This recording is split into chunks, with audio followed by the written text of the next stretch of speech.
गर्भ संस्कार की परंपरा में गुरु का स्थान अत्यंत महत्वपूर्ण है।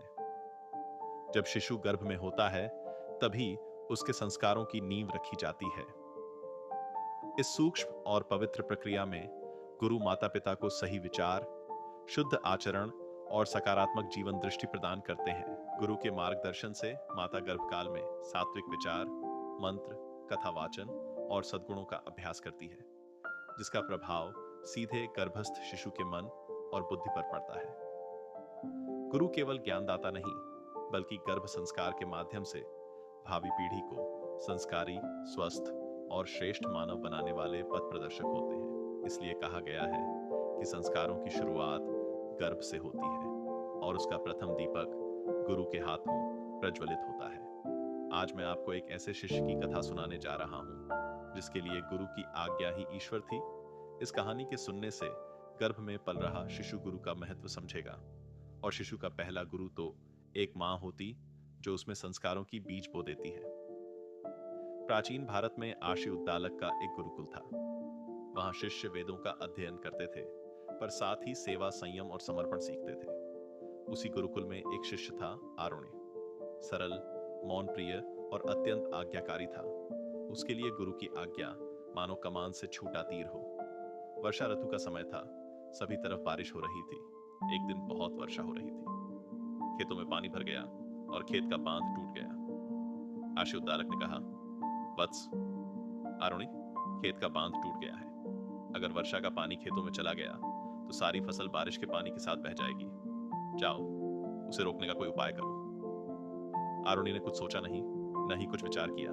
उसे बस इतना ही मालूम था कि गुरु की आज्ञा का पालन करना है, खुद को गुरु की आज्ञा के लिए समर्पित करना है। आरुणि ने केवल इतना कहा, जैसी आज्ञा गुरुदेव, और तुरंत चल पड़े। आरुणि खेत पर पहुंचे। वर्षा तेज थी, पानी बह रहा था। आरुणि ने बहुत प्रयास किया। बड़ी बड़ी लकड़ी और बड़े बड़े पत्थर से पानी रोकने का प्रयत्न किया, लेकिन पानी रुक नहीं रहा था। तब आरुणि ने मन ही मन कहा, यदि मैं खुद यहां लेट जाऊं तो शायद पानी रुक जाएगा। यदि गुरु का कार्य मेरे शरीर से ही पूरा हो सकता है, तो यही मेरा धर्म है।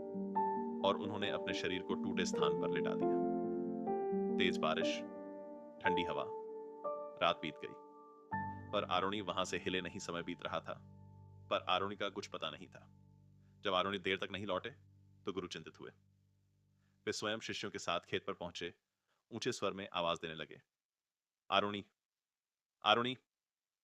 आरुणि ने गुरु की आवाज सुनी और वह कहने लगा, गुरुदेव, मैं यहां हूं। गुरु ने देखा, आरुणि स्वयं टूटे बांध पर लेटे हुआ था। आशी उद्दालक की आंखों से आंसू बह निकले। उन्होंने आरुणि को उठाकर कहा, वत्स, तुम्हारा आज्ञा पालन अद्वितीय है। आज से तुम उद्दालक आरुणि कहलाओगे। समस्त विद्याएं तुम्हें स्वतः प्राप्त होंगी। बेटा, तुमने बहुत सुंदर संस्कार दिखाए हैं। अब मां, आप जरा सोचिए, इतने अच्छे संस्कार आरुणि में कैसे आए? क्योंकि संस्कार बचपन से नहीं, गर्भ से शुरू होते हैं। जब शिशु मां के गर्भ में होता है, वह मां के विचारों और भावनाओं को महसूस करता है। मां जितना शांत, प्रेमपूर्ण और श्रद्धा से भरी होती है, शिशु उतना ही संस्कारी बनता है।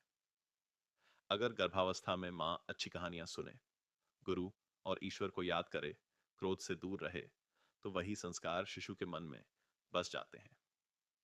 संभव है आरुणि की मां ने भी गर्भकाल में अच्छे विचार रखे हों, इसीलिए आरुणि इतने सेवा भाव वाले बने। इसलिए मां, आपका शांत मन, आपकी मधुर वाणी, आपकी सकारात्मक सोच, यही आपके शिशु का पहला संस्कार है। आप जैसा सोचेंगी, वैसा ही आपका शिशु बनेगा। ईश्वर आपको और आपके शिशु को स्वस्थ, शांत और संस्कारी रखें।